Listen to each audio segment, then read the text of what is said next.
কি অনেক চেষ্টার পরে ওয়েট বাড়ছে না, লোকে নানা রকম কমেন্ট পাস করছে, কি ওয়েট বাড়াতে চাও, তাহলে ঠিক জায়গায় এসছো তোমরা। টেনশনের কোনো কারণ নেই, ম্যা হু না। তো এই ভিডিওটা তাদের জন্য যারা ওয়েট বাড়াতে চায়। হ্যাঁ, আর একটা কথা, লো বাজেটের মধ্যে no whey protein, no supplement, no harmful ingredients, all natural product দিয়ে তৈরি হবে এই স্মুদিটা, যেটা খেলে কিনা তোমরা 1 মাসের মধ্যে মধ্যে রেজাল্ট পাবে, ইভেন খুব ভালো রেজাল্ট পাবে।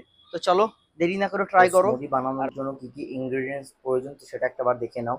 এখানে দুটো খেজুর, কিছু কিশমিশ, কিছু কাজু, কিছু আলমন্ড, এক স্কুপ ওটস, একটা কলা, 200 ml দুধ, আর 1 স্পুন হানি, আর 1 স্পুন ওটস।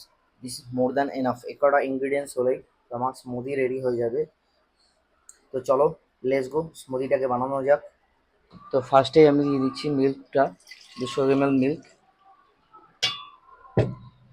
দেন তাতে অ্যাড করছি আলমন্ড, 4 থেকে 5টা কাজু, কিছু কিশমিশ, আর সাথে অ্যাড করব কিছু কলা। দেন আর ইউজ করব 1 স্পুন হানি, আর ইউজ করব 1 spoon peanut butter, chocolate peanut butter, আর ইউজ করব ওটস। More than enough. তো চলো এবার বুম, রেডি।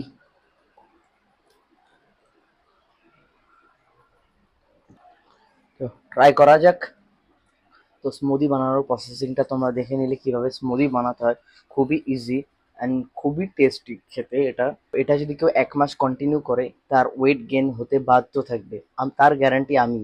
তো প্রত্যেক দিন একবার এই স্মুদিটা খাও, আর রেজাল্ট 15 দিনের মধ্যে রেজাল্ট পেয়ে যাবে। তো তার জন্য তোমাকে প্রতিদিন খেতে হবে এটা। কম করে 1 মাস ট্রাই করো, দেন গ্যারান্টেড তোমার ওয়েট গেইন হবে। তখন আর কেউ তোমাকে কোনো বাজে কমেন্ট পাস করতে কেউ পারবে না।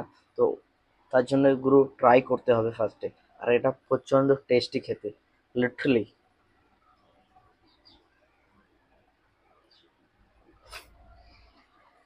তো ট্রাই করে দেখুন, আর নিশ্চয়ই ওয়েট বাড়বে। আর ভিডিওটা ভালো লাগলে চ্যানেলটা সাবস্ক্রাইব করতে ভুলো না। আর তোমাদের মতামত কমেন্ট বক্সে অবশ্যই জানিও।